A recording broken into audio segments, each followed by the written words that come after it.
ce dernier cantique, vraiment, il a fait que confirmer ce que Dieu avait mis dans mon cœur. Dans ce cantique, Tono, tu disais que Dieu avait écouté les prières et qu'il agira. C'est ça, c'est bien ça, Tono. Venga, pon le micro. Oui, ça y est, oui, je t'entends. Oui. Voilà. J'ai entendu ce que tu as dit. Alors, je te disais que ce cantique-là n'a fait que remplir mon cœur et qui confirmer le message que j'avais dans mon cœur. Amen. Et que ce cantique disait que Dieu écoutait les prières, qu'il avait entendu les prières. Et non seulement que lorsqu'il entend, eh bien, je pense qu'il va agir. Alléluia. Alléluia. Gloire à Dieu. Bien. Le verset que le Seigneur a mis dans mon cœur, eh bien, il se trouve dans l'évangile de Jean au chapitre 6 et au verset 35. Et il va dire ainsi, Jésus leur dit, je suis le pain de vie. Celui qui vient à moi n'aura jamais faim. Et celui qui croit en moi n'aura jamais soif. Gloire à Dieu. Amen. Johan, je voulais dire juste ceci, je te laisse la place. Oui. Nous remercions notre frère Silipon, le responsable de la zone d'Avignon, qui est là avec nous. Hein? Que Dieu le bénisse. On le fera prier tout à l'heure. Continue ton message. Amen. Amen, mon frère. Que Dieu te bénisse, mon frère. Gloire à Dieu. Bien, comme je disais, donc Jésus va dire donc à ses disciples, à ceux qui le suivaient, voici, je suis le pain de vie. Celui qui vient à moi n'aura jamais faim. Et celui qui croit en moi n'aura jamais soif. Eh bien, quelque part, notre Seigneur va nous délivrer un message à travers ces quelques paroles, ce petit verset. Il va nous dire que Jésus est le pain de vie. Le pain de vie, le pain qui est celui qui rassasie les âmes. Je suis le pain. Et nous savons bien que le pain, lorsqu'on fait du pain, nous avons besoin des matières premières, on va dire. Le blé. Le blé est une semence qui est plantée dans la terre et qui ainsi va mourir et ainsi va croître, va germer, va croître, va laisser passer une tige et de la tige, il va sortir du fruit et du fruit, un va se faire 30, 60 et l'autre 100. D'accord? Alors, voici ce pain-là. À partir de ce blé, de ce fruit, ce pain-là, on va le moudre, on va l'écraser comme Jésus a été écrasé, comme Jésus a été, comme dans un moulin. Vous savez, dans le jardin de Gethsémani, c'est le lieu du pressoir. Et Jésus est celui qu'on a pressé. Il a été vraiment dans l'agonie, jusqu'à l'agonie. Des gouttes de sueur qui ont été transformées, Seigneur, en grumeaux de sang. C'est ce Jésus qui t'aime. C'est ce Jésus qui a été vraiment torréfié, qui a été broyé pour chacun de nous, qu'il a été justement jusqu'à la croix pour chacun de nous. Alléluia, gloire à Dieu. Et donc ce pain qui est chaud fait du bien et rassasie l'âme. Alléluia, gloire à Dieu. Donc ce verset dit, Jésus leur dit, je suis le pain de vie. Il est inutile de dire que sans Jésus, on ne vit pas la vraie vie. On survit même dans cette vie terrestre. Beaucoup vont dire, pour ceux qui sont encore le moins aisés, ils vont dire, dans cette vie, on ne vit pas, on ne survit. On fait que survivre. On fait que survivre. Et on le voit vraiment, en ce moment, on fait que métro, boulot, dodo, on va dire, si je peux dire aussi avec une part de parole. Merci Seigneur. Mais les gens qui sont dans ce monde, qui n'ont pas Jésus-Christ dans leur vie, ils ont beaucoup de mal à trouver un espoir. Ils ont beaucoup de mal à trouver vraiment quelque chose qui vont rassasier leur cœur, leur vie, leurs angoisses, leur envie. Alors qu'avec Jésus-Christ, c'est la vie. Il dira aussi dans dans l'évangile de Jean, il va dire comme ça, Jean 14, 6, je suis le chemin, tu ne peux pas te perdre. Je suis la vérité, tu peux compter sur moi. Je suis du solide, je suis un rocher. Et on verra que ce rocher, à quoi sert un rocher, le rocher de Dieu. Je suis du solide, je suis la vérité, tu peux t'appuyer sur moi. Et il finira par dire, et je suis la vie. La vie que tu as besoin, la vie que tu as besoin de pouvoir expérimenter. Tu as besoin de cette vie qui te remplit le cœur de joie, de paix, d'espérance. Il va dire ainsi, je suis le chemin, la vérité et la vie. Il va dire ainsi donc, je suis le pain de vie. Je suis le pain de vie. Et moi, je te conseille aujourd'hui de pouvoir prendre du morceau de sa chair qui est sa parole, qui est la Bible. Alléluia. La Bible est un pain. Est un pain que c'est comme un miroir. Vous savez, ce miroir il va se refléter sur toi et puis voilà que ce pain va se remplir, il va remplir ton corps, ton cœur. Il va te remplir d'une chaleur, cette chaleur qui est l'amour. Ce pain, c'est aussi l'amour. C'est l'amour de Dieu, l'amour qui s'est donné à la croix pour toi, qui a déversé son sang à la croix. Il a donné ses mains et ses pieds percés, son côté transpercé. C'est l'amour pour toi qu'il a fait. Parce qu'il faut savoir un truc, c'est que si Jésus il est venu, c'est pour toi. C'est pour toi en particulier. Ne crois pas que tu es seul dans ta vie. Ne crois pas que personne ne t'aime. Même si ton père et ta mère te renient, ils te délaissent, tes amis ne veulent plus rien savoir de toi. Je veux dire même ta femme peut-être. Peut-être que ta femme ne veut plus rien savoir de toi. Ou ton mari. Sache qu'il y en a un qui restera toujours fidèle. Et cet homme, ce Dieu tout-puissant, c'est Jésus-Christ. Alléluia. Il est avec toi. Il est ton fidèle compagnon. Il est celui qui t'aime. Alléluia, gloire à Dieu. Je suis le pain de vie.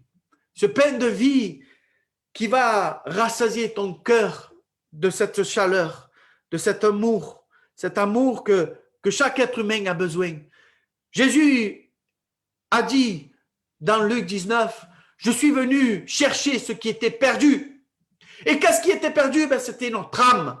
Et tu peux parler, tu peux te mettre toi-même, tu peux t'approprier cette parole. Qu'est-ce qui était perdu? C'était mon âme, ton âme aussi. Alléluia. Mais voici qu'il est venu la chercher, cette âme, ce qui était perdu. Il est descendu du ciel. Ce pain, il est dit que je suis le pain de vie. Et dans le verset 33, il va dire ainsi, le pain qui descend du ciel et qui donne la vie au monde. Alléluia. Parce que le monde ne l'a pas. Sincèrement. Le monde vit une persécution. Le monde vit un écrasement par le prince de ce monde qui est Satan et tous ses démons. Il faut savoir un truc. Il faut savoir une chose.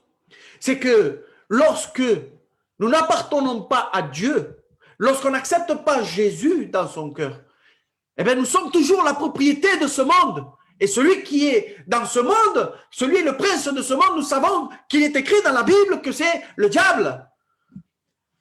Il faut changer de propriétaire. Il faut recevoir la parole de Dieu. Alléluia. Gloire à Dieu. Et alors tu recevras ainsi, comme dans Romains 5, chapitre 5, verset 5, il dira que lorsque nous recevons le Seigneur dans notre vie, alors l'Esprit Saint va déverser l'amour de Dieu en nous.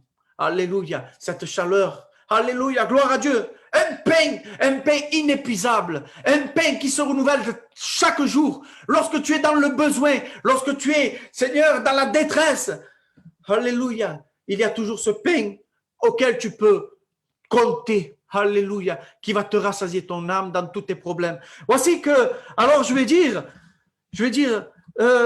tu as un problème, tu as peut-être quelque chose que tu as besoin dans ta vie. Laisse-moi te dire que Dieu pourvoit. Jéhovah jiré, ou Yahvé jiré. Alléluia. Pourquoi je peux te dire cela? C'est marqué dans la Bible. La Bible est droite. La Bible ne ment pas. La Bible est sincère. La Bible est un bien pour toi. Est un rocher sur lequel tu peux t'appuyer sur ces paroles. La Bible ne ment pas. La Bible est la vérité. Gloire à Dieu. Alléluia. Il va dire ainsi dans Matthieu 6, 25 à 34. Pourquoi tu t'inquiètes? Moi, je te le dis avec mes mots. Pourquoi tu t'inquiètes? Du lendemain, de ce que tu vas manger, de ce que tu vas te vêtir. Ce sont les païens, ceux qui sont dans le monde, qui vont se soucier de ces choses-là. Ne sais-tu pas que les oiseaux, ils ne sèment pas, ils ne récoltent pas, ils ne mettent rien dans leur grenier, et pourtant Dieu leur donne à manger. Il va dire ainsi, voici que les fleurs, remarque comme elles sont les fleurs dans les champs. Elles sont comme un vêtement qui est encore plus beau que ce qu'il se mettait Salomon. Moi, je te le dis avec mes mots, et c'est la Bible qui te le dit.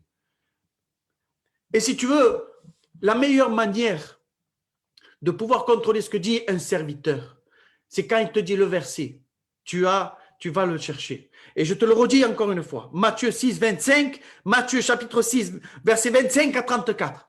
Et tu verras que la Bible le dit. Alléluia. Il y a aussi un homme qu'on appelle le père de la foi. Le père de la foi. Et son nom, c'est Abraham. Son nom veut dire père d'une multitude. Dans Genèse 22, voici que Dieu va le mettre à l'épreuve. Il va lui demander son fils, celui qu'il aime, celui qu'il a eu à 100 ans. À l'âge de 100 ans, il a eu son fils. Il va lui dire, donne-moi ton fils en holocauste. Alors, il va de bon matin et il va cheminer avec lui. Une marche de peut-être 3 jours, peut-être plus. Et il va pour offrir en holocauste un sacrifice d'adoration à Dieu. Et lorsqu'il va élever la main, le poignard en l'air, alors Dieu va dire, non, ce n'est pas toi qui dois offrir ton fils. Et moi, je le dis avec mes mots, ne fais pas de mal à l'enfant. Ne fais pas de mal à l'enfant, car c'est moi qui dois donner mon fils.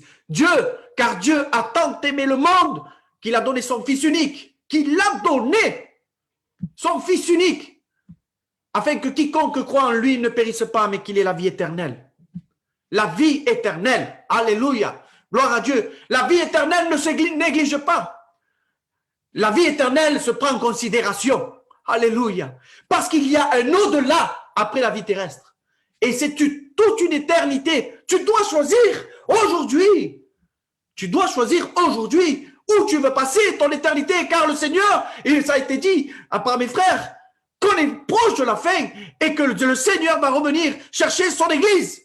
Tu n'as plus le temps de choisir, de chercher à comprendre, à repousser. Aujourd'hui, c'est maintenant. Tu ne sais pas ce que le lendemain te réserve. C'est aujourd'hui que tu dois choisir. Et le Seigneur te met devant deux chemins, bien sûr. Tu as le choix. Il te donne le libre arbitre. À toi de décider. Alléluia. Gloire à Dieu. Dieu ne te force pas, mais Dieu te conseille. Alléluia. Gloire à Dieu. Il va dire ainsi, puisque Abraham avait besoin d'un animal pour le sacrifier. Voici que lorsqu'il avait levé, il a dit non, ne fais pas de mal à l'enfant. Et voici que derrière lui, il y avait alors un bélier pour qu'il puisse l'offrir en holocauste. Dieu pourvoit dans tous tes besoins, dans tout ce que tu as besoin. Dans ton obéissance, il pourvoit à ce que tu as besoin. Alléluia. Tu dois obéir à la parole de Dieu. C'est ainsi que Dieu prend plaisir plus à l'obéissance qu'à tous les sacrifices. Alléluia. Merci Seigneur. Donc, celui qui vient à moi n'aura jamais faim. Et lorsque Dieu t'invite lorsque celui qui vient à moi, il va faire une autre invitation dans Matthieu 11, 28. Il va dire, venez à moi, vous tous qui êtes fatigués et chargés, et je vous donnerai du repos. Du repos. C'est ce qu'on a besoin dans ce moment. Du repos. On est tiraillé, on est maltraité par ces informations, par le nombre, si je peux dire, de nombre de morts, de nombre de séparations de couples. Laisse-moi te dire un truc. Si Dieu pourvoit à tous tes besoins, ne pourrait-il pas subvenir à ton foyer, à ton couple? Pourquoi tu ne lui remettrais pas ta vie, justement, pour que tu puisses changer, ton couple puisse changer? Parce qu'il faut qu'il y ait un des deux qui puisse changer pour que les choses puissent changer. Alléluia. Venez à moi, vous tous qui êtes fatigués et chargés, je vous donnerai du repos. Du repos. Alléluia. Gloire à Dieu. Amen. Il y avait dans le premier livre des rois, au chapitre 17, au verset 16, il y avait Élie, un grand prophète. Un grand prophète qui va dire, qui était en difficulté lui aussi, en période de famine. Et le Seigneur va lui envoyer vers une veuve, la veuve de Sarepta. La veuve de Sarepta n'avait qu'un petit peu de farine dans un pot et un peu d'huile. Rien du tout. Et après cela, elle préparait, alors elle se mit à préparer un petit pain, quelque chose pour manger. Et elle va dire ainsi, je prépare ça, je prépare ce petit manger et après je mourirai avec mon enfant. Et voici que l'homme de Dieu arrive, Élie. Il va dire, donne-moi du pain d'abord. Donne-moi du pain d'abord. Avec Dieu, on ne fait pas de marchandage. Si Dieu te dit, donne-moi ce que tu as, parce que ce que tu vas lui donner, il va te le multiplier. Gloire à Dieu. Voici qu'elle a accepté d'obéir à ce que l'homme de Dieu lui avait demandé. Et voici que la farine qui était dans le pot n'a jamais baissé. Elle a passé toute la famine, toute cette période de famine, elle a passé parce que Dieu renouvelait chaque jour cette farine. Et elle renouvelait aussi cette huile. Gloire à Dieu. Tu peux compter sur le Jésus. Tu peux compter sur le Dieu Tout-Puissant. Alléluia. Gloire à Dieu. Il dira aussi, venez à moi. Venez à moi. Celui qui croit en moi. Alléluia. Parce que là, maintenant, tu vas te confronter à un problème, si je veux te dire, pas forcément un problème, mais une question que tu dois te poser. Voici que maintenant, tu viens à lui, tu écoutes sa parole, mais est-ce que tu vas croire? Parce que voici la promesse que le Seigneur va te donner là, maintenant. Il va te dire, celui qui vient à moi n'aura jamais faim. Et tu as compris ce que ça veut dire. Et il va dire ici, il va ajouter, Dieu ajoute toujours. Alléluia. Si tu obéis à la parole de Dieu, il va ajouter à ta vie. Alléluia. Il ne va pas enlever des choses bonnes. Il va enlever des choses mauvaises de ta vie, mais il va ajouter des choses bonnes à ta vie. Alléluia. Celui qui croit maintenant en moi, il n'aura jamais soif. Maintenant, je vais te dire par rapport à ta foi. Dieu t'invite à ce que tu aies la foi, à ce que tu puisses croire, faire confiance, une assurance certaine dans la parole de Dieu, une affirmation par tes faits et gestes. Et tu dois maintenant agir en fonction de ce que tu entends pour pouvoir obéir. Alléluia. Voici que lorsque tu vas croire, voilà la promesse que Dieu va te donner. Dans l'évangile de Jean, au chapitre 1, au verset 12, il va dire à celui qui croit. La parole va faire devenir que celui qui croit va devenir enfant de Dieu. Tu ne seras plus un enfant de ce monde, mais tu seras un enfant de Dieu. Alléluia. Gloire à Dieu. Non pas un Dieu quelconque, non, un Dieu tout-puissant. Tu seras son fils. Il est très riche. Demande et tu recevras. Cherche et tu trouveras. Alléluia. Frappe à la porte et on t'ouvrira. Gloire à Dieu. Mais ce que te donnera le Seigneur, ce ne sera pas forcément ce que toi tu voudrais dans ton cœur. Ce sera ce qui est bien dans ta vie. Alléluia. Alléluia. Parce que lui, il est dans les hauteurs et il sait quoi te donner. Alléluia. Gloire à Dieu. Il y avait une femme, bien sûr, qui avait besoin d'eau pareille. Une femme qui, dans Jean 4, l'évangile de Jean, au chapitre 4, une Samaritaine qui avait, si je peux ainsi dire, raté sa vie. Elle avait refait plusieurs fois sa vie, pour ainsi dire. Et voici qu'elle sortait à l'heure où personne ne sortait, pour ne voir personne, pour ne croiser personne. Mais voici que le Seigneur vient à sa rencontre et lui dit, je te le fais court. Il va dire, prends de mon eau, Parce que cette eau-là que je vais te donner, eh bien, cette eau-là, elle va jaillir dans toi. Elle va faire sortir de toi de l'eau vive jusqu'à l'au-delà. Alléluia. Jusqu'au ciel. Elle t'amènera jusqu'au ciel. Alléluia. Elle va te rassasier. Elle va te désaltérer. Te désaltérer quand tu as soif. Quand tu as soif. Voici ce que va dire Matthieu 6, chapitre 5, verset 6. Va dire ainsi. Heureux ceux qui ont faim et soif de justice, car ils seront rassasiés. Alors, en prenant cette eau de la parole, tu vas être rassasié de justice. Si tu as besoin de justice, eh bien, le Seigneur te la rendra. Alléluia. Seulement, il faut persévérer. Il y avait cette veuve, une veuve qui cherchait à ce qu'un juge unique voulait que elle lui rende justice. Et voici que ce juge, même si il n'avait égard pour personne, égard, ça veut dire qu'il n'avait pas, comment dire, il ne considérait personne. Seulement, cette veuve venait chaque jour lui demander et qu'il lui rende justice. Alors le juge unique, il va lui dire comme ça, même si je ne crains personne, et je vais dire, je m'en fous de tout le monde, mais pour qu'elle arrête de me casser la tête, je vais lui rendre justice. Alors si tu as soif de justice, le Seigneur va dire, si ce juge unique, si ce juge qui est comme ça, de cette manière, il va lui rendre justice à cette veuve qui persévère à ce que ce juge puisse lui rendre justice. Voici que le Père éternel va rendre encore plus vite justice. Considère ces mots, car le Seigneur te donne ce qu'il te faut. Alléluia, gloire à Dieu. Amen, alléluia. Jésus, Dieu donne le pain. Alléluia.